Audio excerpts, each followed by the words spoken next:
మొదటి సమూయేలు గ్రంథము 26వ అధ్యాయము.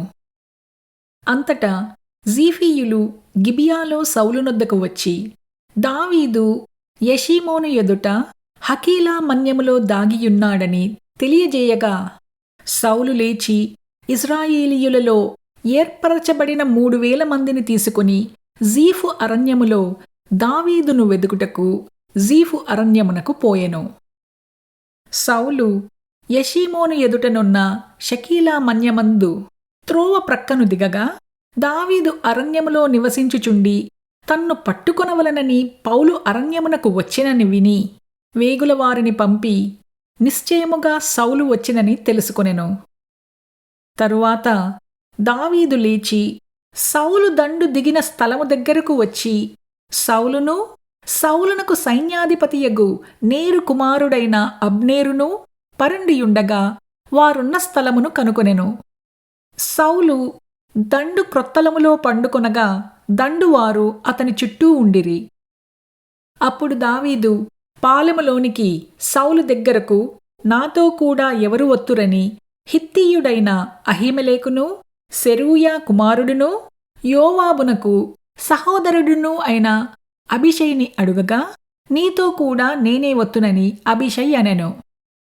దావీదును అబీషైయును రాత్రివేళ ఆ జనుల దగ్గరకు పోగా, సౌలు దండు క్రొత్తలములో పండుకొని నిద్రపోవుచుండెను. అతని ఈటె అతని తలగడ దగ్గర నేలను నాటియుండెను. అబ్నేరును జనులను అతని చుట్టూ పండుకొనియుండిరి. అప్పుడు అబీషై దావీదుతో, దేవుడు ఈ దినమున నీ శత్రువుని నీకప్పగించెను.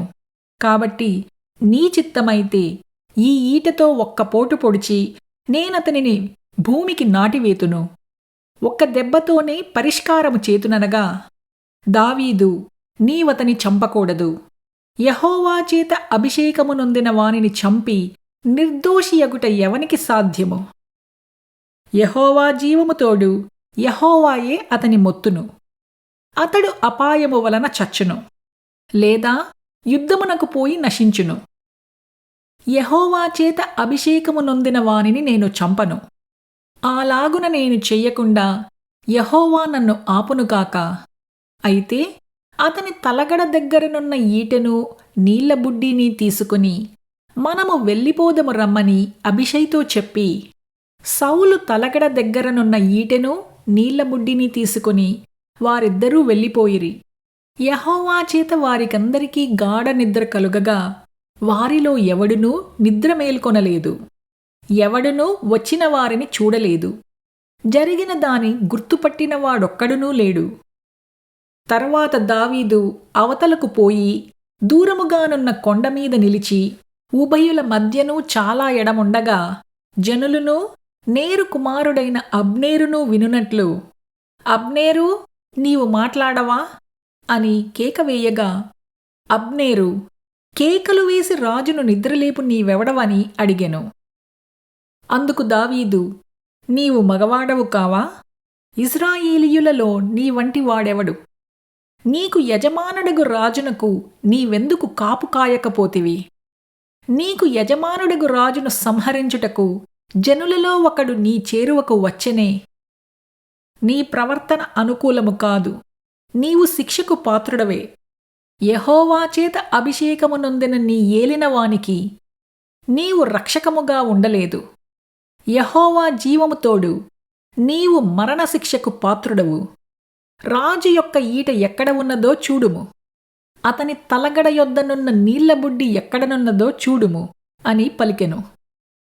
సౌలు దావీదు స్వరము ఎరిగి, దావీదా, నాయనా, ఇది నీ స్వరమే కదా అని అనగా, దావీదు ఇట్లనెను, నా ఏలినవాడా, నా రాజా, నా స్వరమే.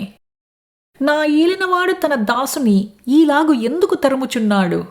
నేనేమి చేసి తిని? నా వలన ఏ కీడు నీకు సంభవించును? రాజా, నా ఏలినవాడా, నీ దాసుని మాటలు వినుము. నా మీద పడవలెనని యెహోవా నిన్ను ప్రేరేపించిన ఎడల నైవేద్యము చేసి ఆయనను శాంతిపరచవచ్చును. అయితే నరులెవరైనను నిన్ను ప్రేరేపించిన ఎడల వారు యెహోవా దృష్టికి శాపగ్రస్తులగుదురు.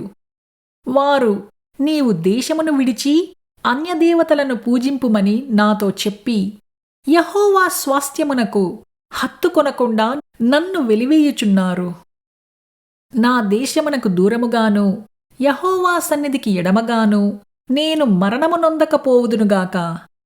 ఒకడు పర్వతముల మీద కౌజు పిట్టను తరిమినట్టు ఇశ్రాయేలు రాజువైన నీవు మిన్నల్లిని వెదుకుటకై బయలుదేరి వచ్చితివి. అందుకు సౌలు, నేను పాపము చేసితిని. ఈ దినమున నా ప్రాణము నీ దృష్టికి ప్రియముగా నుండిన దానిని బట్టి నేను నీకిక కీడు చేయను.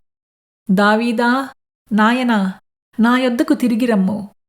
వెర్రివాడనై నేను బహుతప్పు చేసితిననగా దావీదు, రాజా, ఇదిగో నీ ఈటె నా యొద్దనున్నది.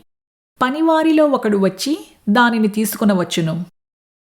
యెహోవా ఈ దినము నిన్ను నాకప్పగించినను నేను యెహోవా చేత అభిషేకము నొందిన వానిని చంపనల్లకపోయినందున ఆయన నా నీతిని నా విశ్వాస్యతను చూచి నాకు ప్రతిఫలము దయచెయ్యును. చిత్తగించుము. ఈ దినమున నీ ప్రాణము నా దృష్టికి ఘనమైనందున యెహోవా నా ప్రాణమును తన దృష్టికి ఘనముగా ఎంచి బాధలన్నిటిలో నుండి నన్ను రక్షించునుగాక అని చెప్పెను. అందుకు సౌలు, దావీదా, నాయనా, నీవు ఆశీర్వాదము పొందుదువుగాక. నీవు ఘనకార్యములను పూనుకొని విజయము నొందుదువుగాక అని దావీదుతో అనెను. అప్పుడు దావీదు తన మార్గమున వెళ్ళిపోయెను. సౌలును తన స్థలమునకు తిరిగి వచ్చెను.